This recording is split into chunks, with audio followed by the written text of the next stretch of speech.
Hello friends, मैं पूजा राठौर अपने YouTube channel आशा study point पे आप सभी का स्वागत करती हूँ। आज हिंदी भाषा के अंतर्गत हमारा टॉपिक वर्णमाला है। तो चलिए स्टार्ट करते हैं। वर्णमाला आपको प्रत्येक लगभग सभी एग्जाम्स में वर्णमाला से प्रश्न पूछे जाते हैं। ठीक है, तो वर्णमाला किसे कहते हैं देख लेते हैं। यहाँ पे सबसे पहले किसी भी प्रकरण के अर्थ को जानना बहुत जरूरी होता है। तो वर्णमाला, जैसा कि इसका नाम भी स्पष्ट करता है कि ये वर्णों की माला है। ठीक है, तो माला में क्या होता है, जिस प्रकार माला में मोती क्रम से पिरोए गए होते हैं, उसी तरह हमारी वर्णमाला में जो वर्ण होते हैं उनका एक निश्चित क्रम होता है। यानी कि वर्णों का समूह या वर्णों का व्यवस्थित क्रम क्या कहलाता है, वर्णमाला कहलाता है। तो हमारा पहला प्रश्न जो बनता है एग्जाम में वो यही होता है कि वर्णमाला किसे कहते हैं। तो वर्णमाला वर्णों के व्यवस्थित क्रम या समूह को कहते हैं।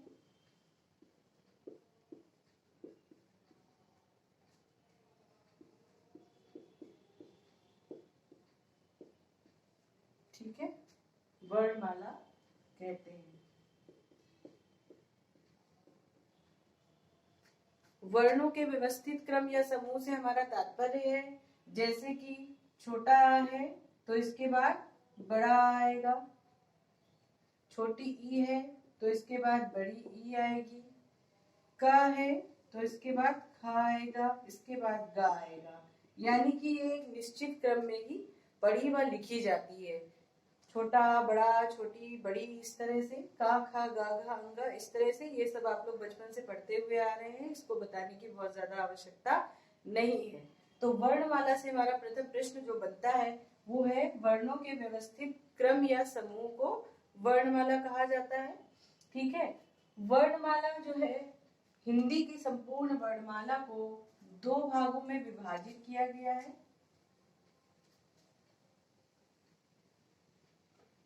हिंदी वर्णमाला में कुल 52 वर्ण होते हैं। हिंदी वर्णमाला में कुल 52 वर्ण होते हैं। ये भी हमारा प्रश्न है कि पूछा जाता है हिंदी वर्णमाला में कितने वर्ण होते हैं। तो हिंदी वर्णमाला में 52 वर्ण होते हैं और हिंदी वर्णमाला को दो भागों में विभाजित किया गया है। वो कौन से हैं, स्वर और व्यंजन। ठीक, स्वर और व्यंजन। कहीं कहीं बहुत डीप, कभी कभी ऐसे भी प्रश्न बना देता है कि स्वर को अंग्रेजी में क्या कहते हैं। तो स्वर को अंग्रेजी में वॉवेल कहा जाता है और व्यंजन को कॉन्सोनेंट कहा जाता है। इसको भी आप ध्यान रखते चलें। हिंदी भी अगर आप पढ़ रहे हैं तो ज्यादा से ज्यादा कोशिश करिए कि उसकी अंग्रेजी पता हो, और अगर आप अंग्रेजी विषय पढ़ रहे हैं तो कोशिश करें कि ज्यादा से ज्यादा उसके बारे में आपकी हिंदी पता हो। तो आपको नॉलेज भी अच्छा होगा और आपको पता भी चलता रहेगा कि हम क्या पढ़ रहे हैं। ठीक है, और वर्णमाला को अल्फाबेट भी कहते हैं, जो कि हमारे फोनोलॉजी के अंतर्गत आता है। यानी कि वर्णमाला में हमें वर्णों का अध्ययन तो करना ही है, किंतु कैसे करना है, क्योंकि वर्णमाला एक जटिल प्रकरण है। इसमें बहुत सारे कैटेगरी में बांटे गए हैं वर्णों को, जो कि बहुत टिपिकल बन जाता है एग्जाम में। लेकिन ये सब फोनोलॉजी के अंतर्गत आता है, यानी कि ध्वनि संरचना। भाई जो वर्णमाला है यही तो पूछा जाता है कि या वह जो स्वर है इनका उच्चारण स्थान क्या है। इसी तरह के प्रश्न अधिकतर एग्जाम में आते हैं। यानी कि हमें जानना क्या है कि किसी भी स्वर या व्यंजन का उच्चारण स्थान क्या है। ठीक, तो अभी हम लोग वन बाय वन करके हर चीज को क्लियर करते चलेंगे। चलिए देखते हैं। तो ये आपका तीसरा प्रश्न बनता है कि हिंदी वर्णमाला को कितने भागों में विभाजित किया गया है। तो हिंदी वर्णमाला को दो भागों में विभाजित किया गया है, स्वर और व्यंजन। स्वरों को हम अन्य नाम से, अच नाम से जानते हैं, और व्यंजन को हम हल नाम से जानते हैं। ये भी एक महत्वपूर्ण प्रश्न है। अब जान लेते हैं कि स्वर कहते किसे हैं।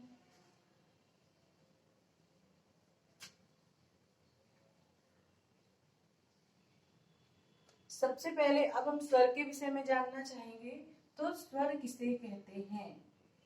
ठीक, इस पे बहुत तरीके से प्रश्न आपके आ चुके हैं एग्जाम्स में कि ऐसी स्वतंत्र ध्वनियां जिनके उच्चारण के लिए किसी अन्य स्वर पर आश्रित नहीं रहा जाता, उन्हें क्या कहा जाता है, तो वो स्वर कहलाती हैं।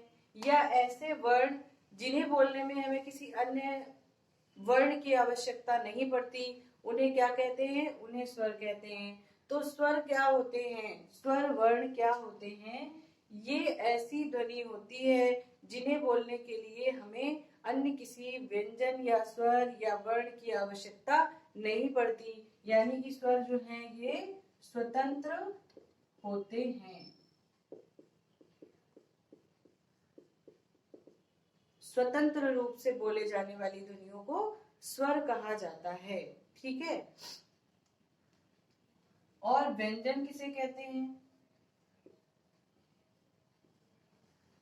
व्यंजन वे वर्ण होते हैं जिनको उच्चारित करने के लिए, जिनका उच्चारण करने के लिए हमें स्वर की सहायता लेनी पड़ती है, यानी कि किसी भी व्यंजन वर्ण में अस्वर शामिल होता ही है।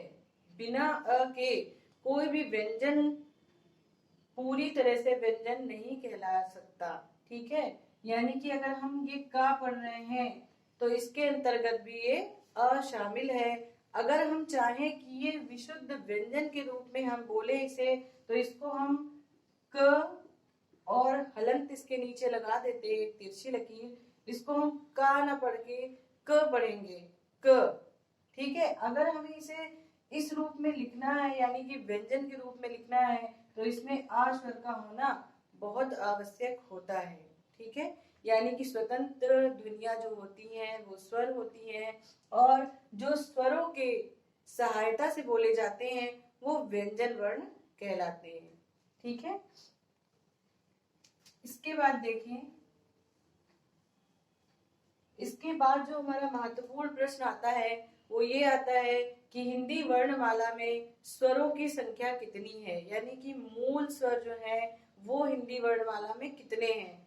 तो हिंदी वर्णमाला में मूल स्वरों की संख्या 11 होती है। ठीक, छोटा, बड़ा, छोटी, बड़ी, छोटा ऊ, बड़ा ऊ, री, ए, ओ और औ, ये हमारे 11 स्वर वर्ण होते हैं जो कि स्वतंत्र होते हैं और मूल स्वर कहलाते हैं। एग्जाम में हमेशा आपसे पूछा जाता है कि हिंदी वर्णमाला में मूल स्वरों की संख्या कितनी है, तो 11 होती है। अगर आपको एग्जाम में किसी भी कीमत पे 11 संख्या ना मिले, वैसे 11 ही मिलेगी, और 11 के साथ 13 भी मिलेगी, तो भी आप 11 को ही टिक करेंगे। लेकिन अगर किसी भी हालत में आपको 11 ऑप्शन नहीं मिलता, तो वहां पे हम अंग और आहा, ये जो हिंदी के अयोग वाक्य कहे जाते हैं, इन्हें भी हम स्वरों में शामिल कर लेते हैं, और इस तरह हमारी जो वर्णमाला में स्वरों की संख्या 13 हो जाती है। अगर आपको 11 ऑप्शन में नहीं मिलेगा तो आप 13 लगाएंगे। ठीक है, इनको क्यों माना जाता है, थोड़ी सी चर्चा इस पे हम कर लेते हैं कि अंग और आहा है क्या। अंग जो है इसे अनुस्वार कहा जाता है, और आहा को विसर्ग कहा जाता है, और दोनों को सम्मिलित रूप से हिंदी का अयोग वाह कहा जाता है। अयोग वाह का अर्थ होता है साथ ना होने पर भी साथ देने वाला, यानी कि ये ऐसे वर्ण हैं जो स्वर के साथ भी प्रयोग किए जाते हैं और व्यंजन के साथ भी प्रयोग किए जाते हैं, इसीलिए इन्हें हिंदी का अयोग वाह कहा जाता है।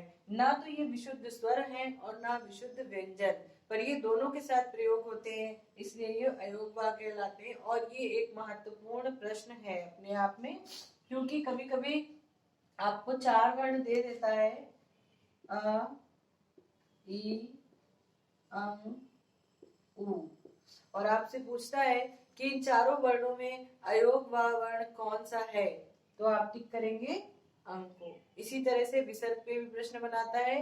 दूसरा इसका टाइप ये हो जाएगा कि उसने लिख दिया काजल, कंगन,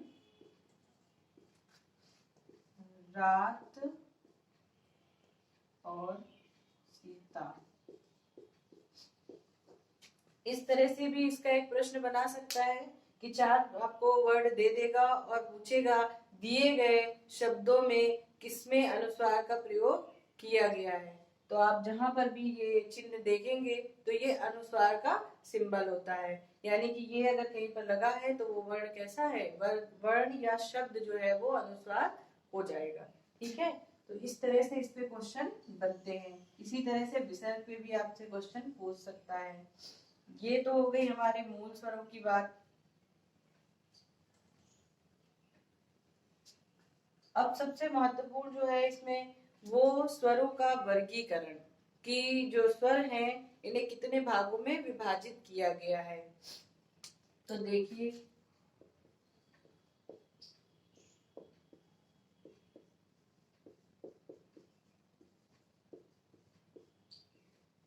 स्वरों के वर्गीकरण की यदि हम बात करें तो सबसे पहला वर्गीकरण जो होता है वो मात्रा, उच्चारण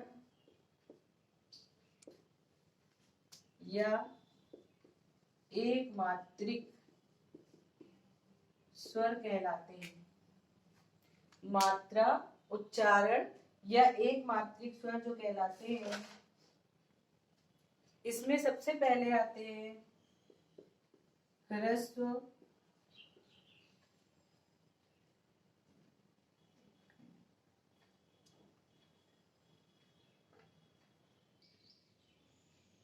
चलिए देखें स्वरों का वर्गीकरण जो है, सबसे पहला वर्गीकरण हमारा आता है मात्रा या उच्चारण काल के आधार पर। ये थोड़ा मैं अलग तरीके से पढ़ा रही हूँ क्योंकि इस पे सबसे ज्यादा कंफ्यूजिंग क्वेश्चंस आपके बनते हैं। इसको आप कभी किसी पेपर में देख भी सकेंगे और ये आपको शायद थोड़ा आसान हो जाएगा आपके लिए कि आप इसे पूरी तरह समझ पाए। देखिए मात्रा या उच्चारण काल के आधार पर सबसे पहले आते हैं हमारे ह्रस्व, जिन्हें हम मूल स्वर भी कहते हैं या एक मात्रिक कहते हैं। ये वे स्वर होते हैं जिसमें कोई दूसरा स्वर शामिल नहीं होता। ठीक है, ये सबसे छोटे या अखंडित इकाई कही जा सकती है इन्हें। ये छोटा, छोटी, छोटाऊ और वी, ये हमारे मूल स्वर या एक मात्रिक, यानी जिन्हें बोलने में बिल्कुल कम समय लगे वो एक मात्रिक कहलाते हैं। ठीक, अब इसको दूसरा जो है संधि स्वर, जबकि यहाँ द्विमात्रिक या दीर्घ स्वर कहे जाते हैं वो, पर उसको जानने से पहले आप संधि स्वर को समझें तो आपके लिए ज्यादा आसानी होगी। संधि स्वर, संधि का मतलब मेल होता है और संधि स्वर का मतलब क्या हुआ, जो किसी मेल से बने हो। ठीक, यानी कि वे स्वर जो दो स्वरों की सहायता से बने हो, दो स्वरों के मेल से बने हो, वो संधि स्वर कहलाते हैं। इन्हीं को द्विमात्रिक भी कहा जाता है। संधि स्वरों की संख्या ये बड़ा, बड़ी, बड़ाऊ, ए ओ औ। अब इनको दो भागों में हम विभाजित करेंगे। ठीक, सबसे पहला हमारा दीर्घ हो जाएगा और दूसरे संयुक्त संधि स्वर आएंगे। अभी मैं आपको इसमें प्रश्न भी दिखाऊंगी बना के कि कैसे आप इतना ज्यादा कंफ्यूज होते हैं एग्जाम में इससे।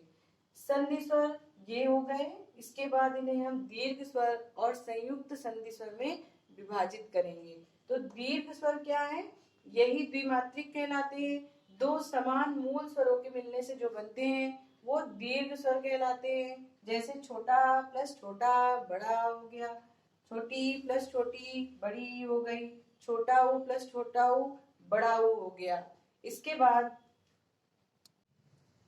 चलिए देखिए संधि स्वर के बाद, संधि स्वर को जब हमने दो भागों में विभाजित किया तो दीर्घ स्वर और संयुक्त संधि स्वर, हमने इनको दो भागों में बांट दिया।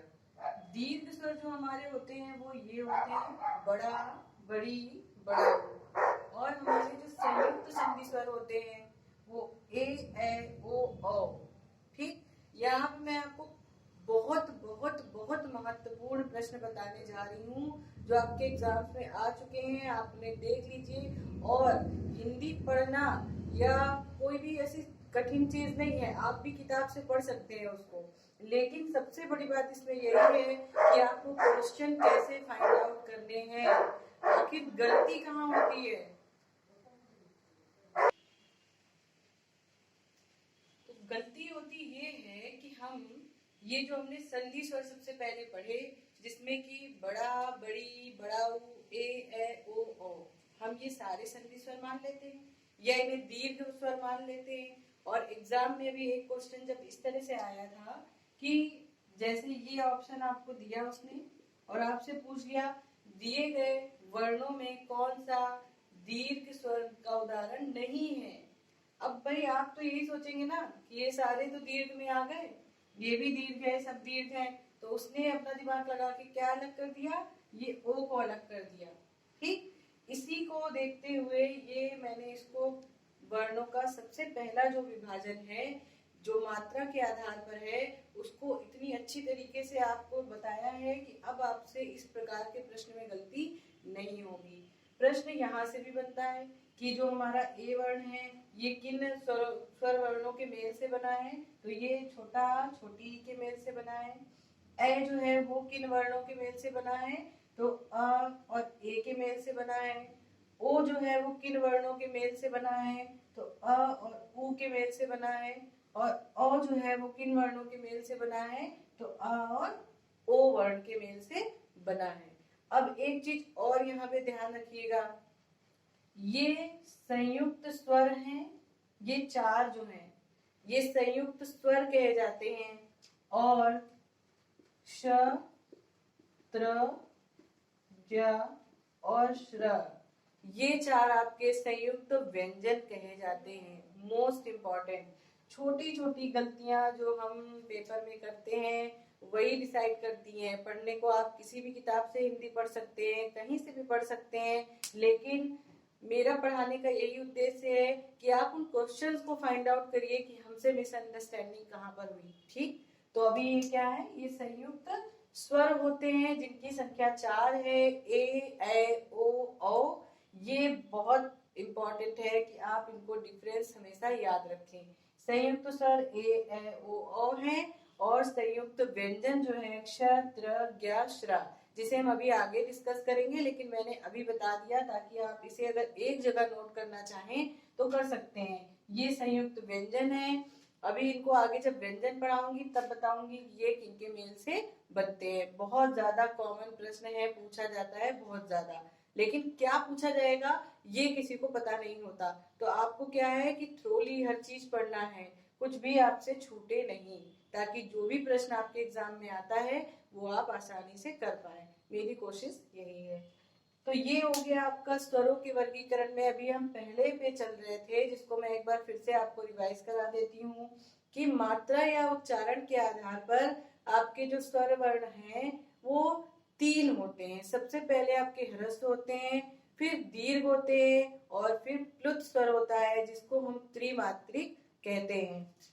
तो इसी को मैंने डिवाइड किया कि सबसे पहले ह्रस्व होते हैं, फिर दीर्घ या संधि स्वर या द्विमात्रिक कहलाते हैं, जिसमें हमने दीर्घ को अलग कर लिया और संधि स्वर को अलग कर लिया, यानी कि संयुक्त स्वर को अलग कर लिया, जिससे आपके पेपर में आपको कोई कठिनाई ना हो। इसके बाद हमारा आता है त्रिमात्रिक या प्लुत स्वर। अब ये क्या होता है, इसका प्रयोग अब हम हिंदी में नहीं करते, इसका प्रयोग संस्कृत में अभी भी किया जाता है। मात्रा के आधार पर है तो आप बिल्कुल देख सकते हैं, सबसे पहले एक मात्रिक होते हैं जिन्हें बोलने में बहुत कम समय लगता है, फिर द्विमात्रिक होते हैं जिन्हें बोलने में इनसे दुगना समय लगता है, और फिर त्रिमात्रिक होता है यानी कि प्लुत स्वर, जिन्हें बोलने में इनसे तिगुना समय लगता है। इसीलिए इसे मात्रा के आधार पर या उच्चारण काल के आधार पर बांटा गया है। तो प्लुत स्वर क्या है, इसका जो सिंबल है वो 3 यानी तिगुना जो है ये दिखाता है, या फिर किसी चीज में खिंचाव, यानी कि जैसे ओम यूं भी आप लिखते हैं, ओम यूं भी लिखते हैं, ओम यूं भी लिखा होता है एग्जाम में, और ओम अगर इस तरह से लिखा है तो आपसे पेपर में पूछेगा कि दिए गए शब्दों में से कौन सा प्लुत स्वर का उदाहरण है, तो आपको क्या देखना होगा, ये सिंबल, और अगर ये नहीं मिलेगा तो आपको वो इस तरह से देगा लिख के।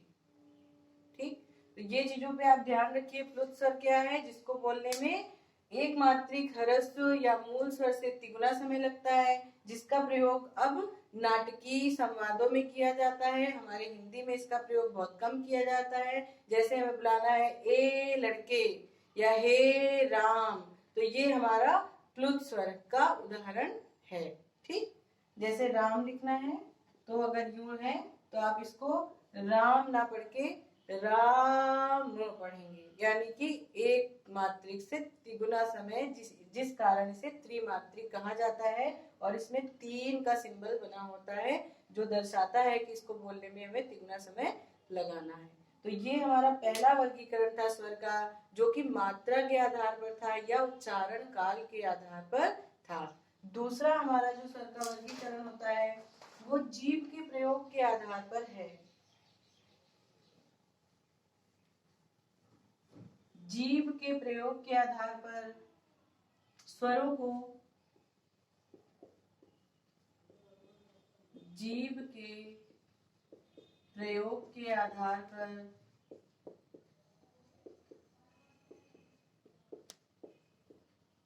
स्वरों को 3 भागों में विभाजित किया गया है। अग्र स्वर, मध्य स्वर और पश्च स्वर। ठीक, अग्र स्वर क्या है, अग्र स्वर वे स्वर होते हैं जिनको उच्चारित करते समय हमारे जीभ के अगला भाग कार्य करता है, वो अग्र स्वर कहलाते हैं, जो कि हैं छोटी, बड़ी, ए। इनको हम बोलेंगे तो हम इतना डिफ्रेंशिएट नहीं कर पाएंगे, इसलिए इसमें हमें ऐसे याद कर लेना होगा। क्योंकि अगर एग्जाम में आता है कि दिए गए वर्णों में कौन सा अग्र स्वर का उदाहरण है, तो आप उसको जान पाए कि ई, ए जो है ये हमारे अग्र स्वर कहलाते हैं। और बहुत सिंपल सा प्रश्न इस पे यही बनाता है कि जैसे उसने लिखा है अ और आ और उ और ए, तो ऐसे ही 4 एग्जाम्पल देगा आपको, पूछेगा दिए गए वर्णों में से कौन सा अग्र स्वर का उदाहरण है, तो आपको पता होना चाहिए कि कौन सा है, ए है, तो आप ए को टिक करेंगे। ठीक, इसी तरह से इससे सारे रिलेटेड के प्रश्न बन जाते हैं। इसके बाद मध्य स्वर क्या है, जिनको उच्चारित करते समय हमारे जीभ के मध्य का भाग कार्य करता है, वे मध्य स्वर कहलाते हैं, जैसे कि छोटा। फर्स्ट स्वर क्या है, तो जीभ के आधार पर है ये, तो जिनको उच्चारित करते समय जीभ का पिछला भाग कार्य करता है, जहां से मतलब वायु टच होकर वो निकलती है, तो वो जीभ के पिछले भाग को टच करती है, इसलिए वो फर्स्ट स्वर कहलाते हैं। इसके अंतर्गत कौन से आते हैं, बड़ा उ, बड़ा उ, ओ, औ और आ।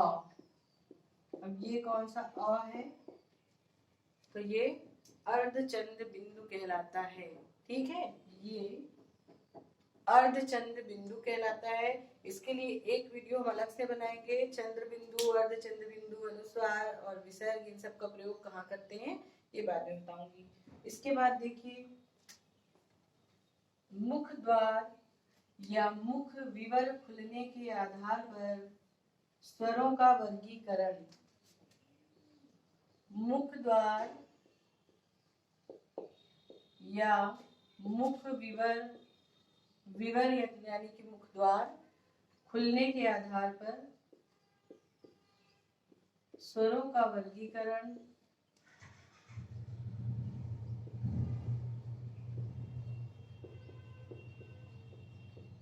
तो मुख द्वार या मुख विवर के खुलने के आधार पर स्वर जो होते हैं वो 4 प्रकार के होते हैं। ठीक है, पहला है आपका विवृत स्वर।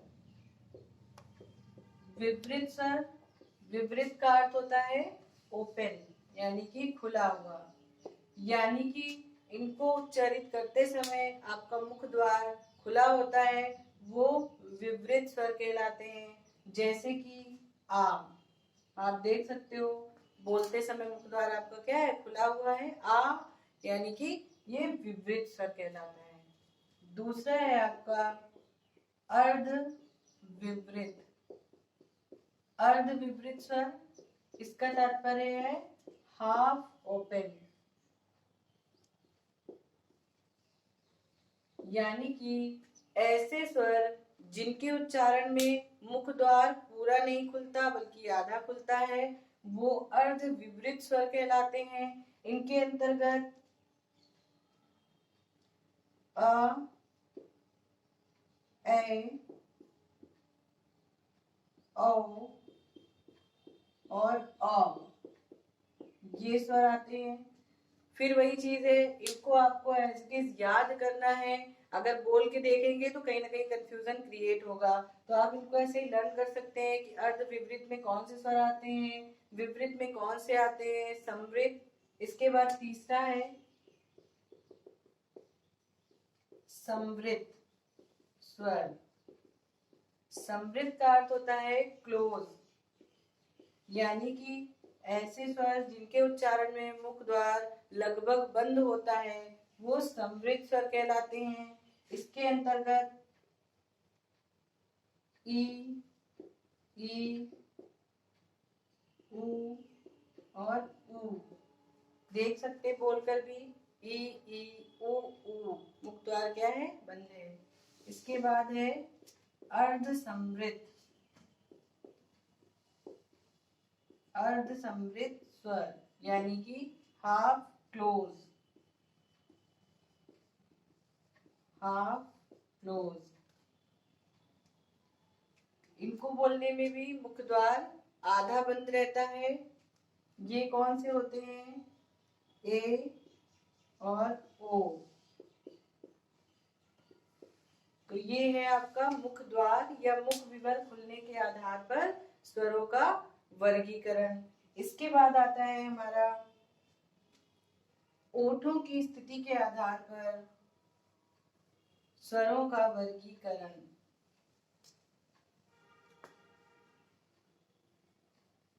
ओठों की स्थिति के आधार पर स्वरों का वर्गीकरण।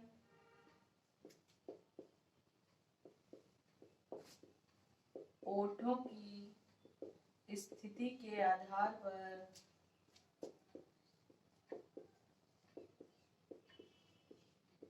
स्वरों का वर्गीकरण।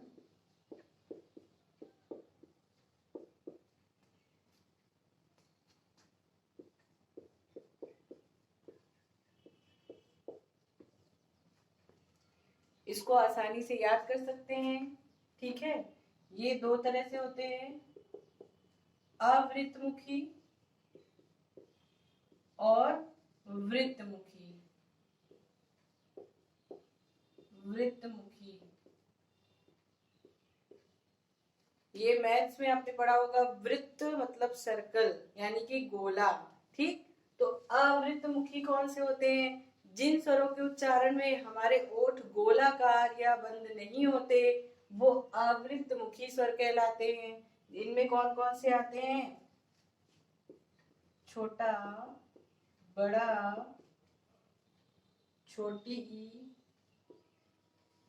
बड़ी ई, ए और ए।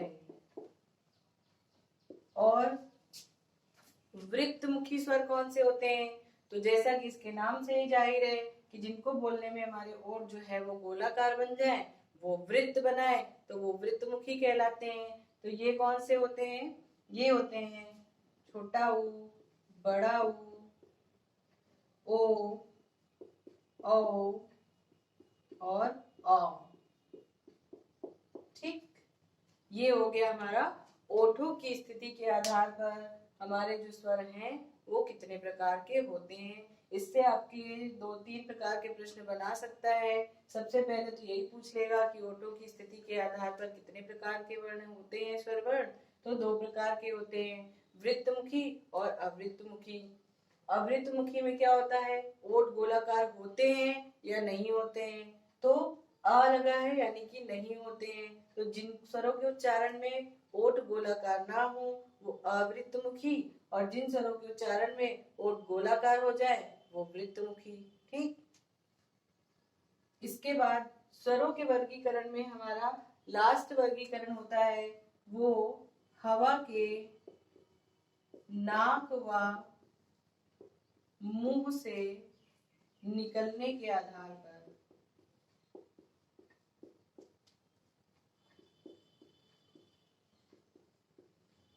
निकलने के आधार पर। ठीक, ये भी इंपॉर्टेंट है आपका, बहुत पूछा गया एग्जाम्स में। हवा के नाक व मुंह से निकलने के आधार पर। तो ये भी 2 प्रकार के होते हैं। सबसे पहला होता है निरनुनासिक, निरनुनासिक या मौखिक स्वर, या मौखिक स्वर। और दूसरा होता है अनुनासिक, अनुनासिक या इसी को नासिका या नासिक की भी कहते हैं। तो यहाँ पे एक आप गेस ले सकते हैं कि जब इसमें मौखिक स्वर लिखा हुआ है तो इसका मतलब ये मुख से ही हवा निकलेगी, क्योंकि अनुनासिक में नाक और मुंह दोनों से हवा निकलेगी। तो निरनुनासिक या मौखिक स्वर कौन से होते हैं, जिन स्वरों के उच्चारण में बोलते समय हवा केवल मुख से बाहर आती है, ये हमारे निरनुनासिक या मौखिक स्वर कहलाते हैं। जैसे कि ई, उ, आ, ये सब, इनसे बनने वाले जो वर्ड होंगे वो आपको एग्जाम्पल के तौर पे मैं बता दे रही हूँ। मान लीजिए इसने लिखा इधर, उधर, आप और अंगूर। ठीक। अब पूछेगा इन दिए गए शब्दों में से कौन सा मौखिक स्वर का उदाहरण नहीं है। ठीक। तो इसमें आपका ये अनुनासिक या नासिका व्यंजन है। पंच जो हमारे अभी व्यंजन में आप पढ़ेंगे तो जो पंचमा अक्षर होते हैं वो अनुनासिक या नासिक के कहलाते हैं। ठीक, जिनमें नाक भी हमारी बोलते समय थोड़ी सी भिनभिनाहट होती है। तो इधर उधर आप जैसे वर्ण हैं इनमें कोई भी मतलब अनुनासिक नहीं है, इसलिए आपका जो हो जाएगा वो अनुनासिक ये हो जाएगा, और बाकी जो हमारे हैं वो मौखिक हैं, तो ये मौखिक नहीं होगा। इसी तरह से अनुनासिक में भी पूछ सकता है शब्द देकर कि कौन सा मौखिक है। तो अनुनासिक में देखिए जिन स्वरों के उच्चारण में नाक और मुंह दोनों से हवा बाहर आती है वो हमारे अनुनासिक स्वर कहलाते हैं। जैसे कि गांव, दांव, आंगन। आप खुद भी इनको बोलेंगे तो थोड़ी सी आपकी नाक में भी झंझनाहट सी महसूस होगी। तो ये है स्वर और स्वरों का वर्गीकरण। नेक्स्ट टॉपिक जो हमारा होगा वो व्यंजन से रिलेटेड होगा, और व्यंजनों का वर्गीकरण हम नेक्स्ट वीडियो में देखेंगे। Thank you. अगर आपको वीडियो पसंद आया हो तो लाइक और सब्सक्राइब जरूर करें। धन्यवाद।